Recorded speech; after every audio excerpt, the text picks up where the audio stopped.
हमारे साथ में इस समय प्रयागराज की मेयर अभिलाषा गुप्ता नंदी जी हैं। रिकॉर्ड बनाया है उन्होंने भी प्रयागराज में लगातार 2 टर्म बिताने का, और एक बार फिर से इस बार अगर देखें तो सीट जो है वो अनारक्षित है। ऐसे भी एक बार फिर से मौका मिल सकता है। साथ में मौजूद हैं, बात करते हैं। मैम, प्रयागराज की अगर हम बात करते हैं तो रिपीट किया आपने, लगातार 2 बार बने। आपसे पहले 2 चीज़ें रहीं, एक तो भाजपा से कोई मेयर नहीं रहा और रिपीट की तो बात ही नहीं। जी बिल्कुल। और पहली बार जब मैं मेयर बनी थी तो मैं निर्दलीय थी।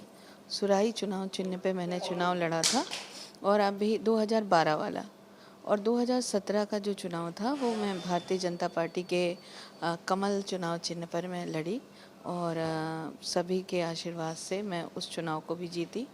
और सभी ने बहुत सहयोग किया था, पूरी पार्टी ने, एक एक व्यक्ति ने। और रिकॉर्ड है कि कभी वहाँ पर भारतीय जनता पार्टी जीती नहीं थी। और दूसरी बात है कि 2 बार कोई नहीं जीता, सिंगल था। और अब तीसरी बार आरक्षित हुई है, तो पार्टी संगठन का जो भी आशीर्वाद रहेगा उसके अनुसार हम लोग, बाकी तो हम कार्यकर्ता हैं, जहाँ पार्टी हम लोगों को आदेशित करेगी वहाँ कार्य करेंगे। उम्मीद कर रहे हैं हैट्रिक लगने की? उम्मीद पर दुनिया कायम है। बाकी हम सब पार्टी और संगठन के कार्यकर्ता हैं, और कार्यकर्ता होने के नाते हम सब जो भी पार्टी दायित्व देती है उसका निष्ठापूर्वक निर्वहन करते हैं। देखिए, निश्चित रूप से वो पार्टी दायित्व देगी, वो निभाएंगे, लेकिन अपनी तरफ से देखिए हर कोई अपनी दावेदारी करता है। अपने आपके पास तो अपना काम भी है बताने के लिए, तो उस काम के बल पर क्या खास चीज़ें जिन्हें लेके आप अपनी दावेदारी कर रही हैं और पार्टी में शीर्ष लोगों से बातचीत कर रहे हैं? देखिए, पार्टी में जब मैंने पहली बार चुनाव लड़ा था 2012 का, तब समाजवादी पार्टी की सरकार थी। काम करना बहुत मुश्किल था, और दूसरी बात फंडिंग की बहुत दिक्कत आती थी। यहाँ तक कि उस समय राज्य वित्त आयोग का भी कटौती कर दिया गया, जिससे हम सब तनख्वाह तक नहीं दे सकते थे, तो विकास का तो बहुत नाम नहीं था।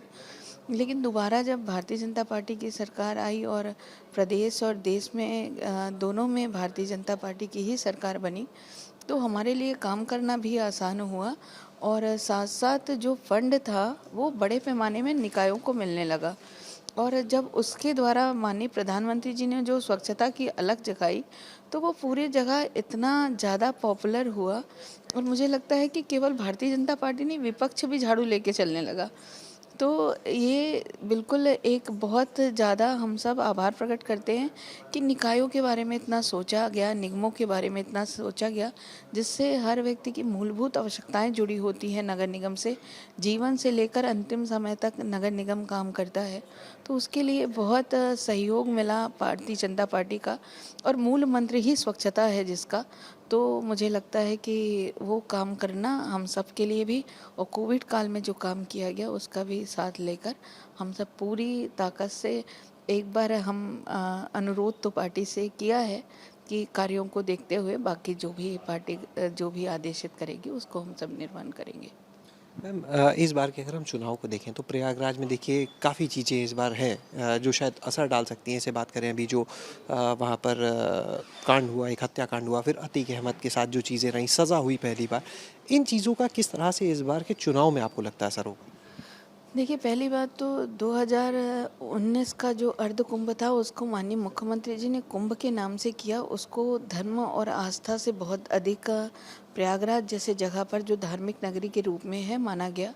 और जो विकास कार्य किए गए उसका जनता पे बहुत प्रभाव पड़ा कि विकास कार्य दिखता था। पहले जो मेरे सामने भी 2012-13 में जब महाकुंभ हुआ था, तब समाजवादी पार्टी की सरकार थी, और तब कुंभ का जो बजट आया था वो लास्ट मोमेंट पे आया था, तो सभी उल्टा सीधा काम होकर ख़त्म हो गया।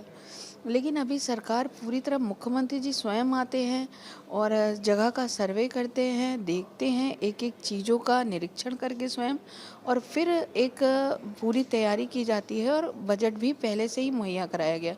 तो आपने देखा कि कुंभ किस तरह हुआ, और अभी 2025 का जो महाकुंभ होने जा रहा है उसकी भी तैयारी हो चुकी है। बजट अभी से ही दिया गया है, फ्लाईओवर्स बन रहे हैं, गंगा एक्सप्रेसवे बन रहा है, और साथ साथ शहर को सजाने संवारने का भी काम किया जा रहा है।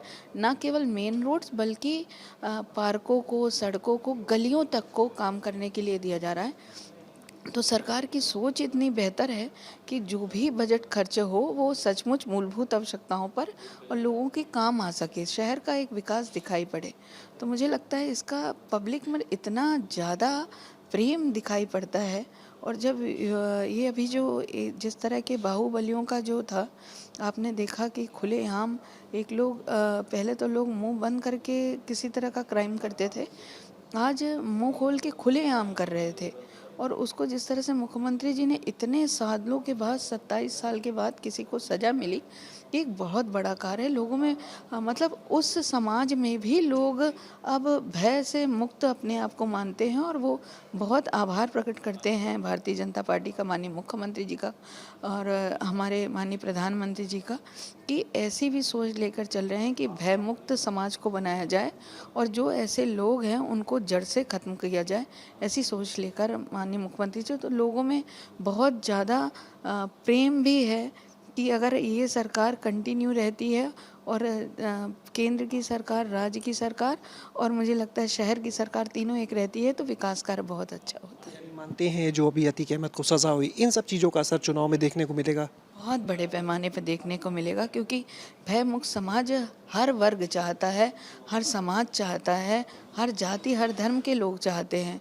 क्योंकि हम उनसे केवल एक ही कोई धर्म के लोग नहीं जुड़े थे जिन पर वो आताताई हुए थे, वो अपने भी धर्म के लोगों पर बहुत आताताई थे, उनके साथ भी बहुत उन्होंने कारगुजारियाँ की थी। तो सभी में बहुत खुशी की लहर है। सवाल मैम, बसपा जो है वो पहले अतीक अहमद की पत्नी को चुनाव में उतार रही थी वहाँ से महापौर के लिए, लेकिन अब कदम पीछे खींच लें, आज प्रेस कॉन्फ्रेंस भी हुई थी उनकी। देखिए, बसपा का एक नारा था, मैंने पहले भी सुना था, चढ़ गुंडन की छाती पर, बटन दबाओ हाथी पर। तो अतीक अहमद जैसे लोग क्या कभी साफ सुथरे थे? तो जो उनके परिवार को उसमें सम्मिलित किया गया और फिर उन्हें मेयर का प्रत्याशी बनाया गया, तो वो अपनी दिशा ही बदल चुकी है, तो उन्होंने ऐसा किया। आज वो प्रेस कॉन्फ्रेंस करके कह रही हैं कि नहीं, इनको हटा दिया गया है, अब इनके परिवार से किसी को टिकट नहीं। तो पहले तो आप दिशा भूल गए हैं। केवल लड़ाई लड़ने मात्र से और सीट जीतने के मात्र से ऐसे लोगों, आक्रांत भयवाई लोगों को, जहां महिलाएं भी ऐसी साजिशें रचती हैं, उनको अगर आप लाते हो तो फिर ये पार्टी अपना दिशा बदल चुकी है। इसलिए मुझे लगता है कि बहन जी ने सोचा, लेकिन बहुत देर से सोचा। बहुत बहुत शुक्रिया बात करने के लिए। तो ये थी हमारे साथ में प्रयागराज की निवर्तमान महापौर अभिलाषा गुप्ता नंदी जी। कैमरा सहयोगी जितेन के साथ शैलेश अरोरा, एबीपी गंगा, लखनऊ।